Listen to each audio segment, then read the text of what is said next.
Business in the 217 here with the WMAY morning news feed. I'm Greg Bishop, and joined as we are each week to get a pulse on what's going on in the Springfield area business community is the publisher of the Springfield Business Journal, Michelle Ownbey, joining us. Michelle, thanks for taking time each and every week, and also thanks for your work and keeping a thumb on what's going on here in the business community. Got a couple of things to talk about, but a lot behind these things.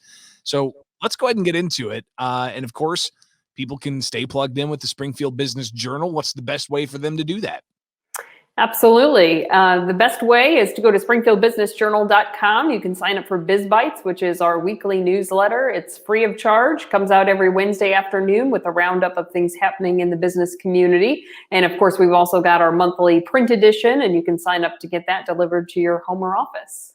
Just some of the things that you'll learn about, we talk about here with Business in the 217 with the Springfield Business Journal on the WMAY morning news feed. So let's get right into it. We're both aware of the Next 10 project with the foundation behind that here locally, but they've got something that they're working on that's part of that about reimagining the East Side. Tell us what's going on here. Right. As you mentioned, the Community Foundation for the Land of Lincoln recently released the results of what they're calling their Next 10 project, which is essentially 10 different ideas for improving, developing the city of Springfield and surrounding areas. Then they went through a fairly long process, a lot of different community input. And one of the things that they heard over and over again, you know, we all know that there's still a lot of, let's call it what it is, segregation, right, in Springfield, where the east side of town looks extremely different from the west side of town for a variety of reasons. There's been a real lack of investment and economic development, everything ranging from infrastructure to private businesses.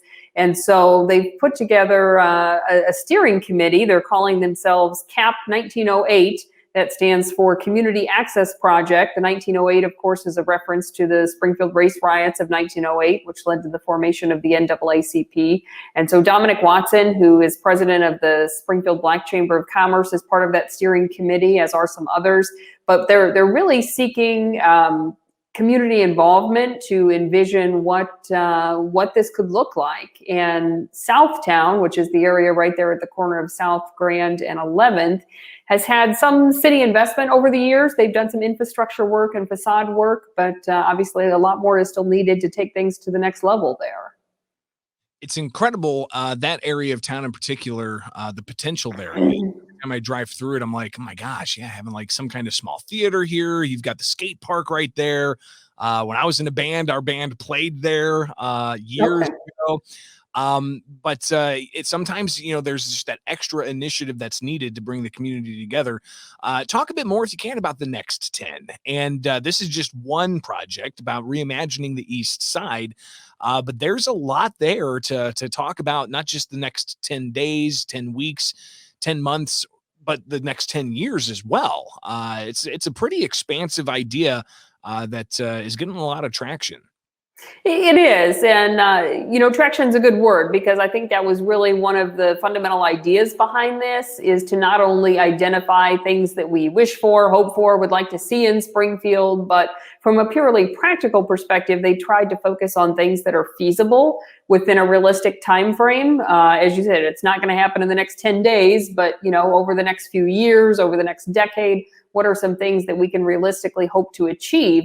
And so each of these 10 projects that's been identified has its own steering committee, kind of people that are going to champion that particular cause, subject matter experts, if you will, in that particular area or field.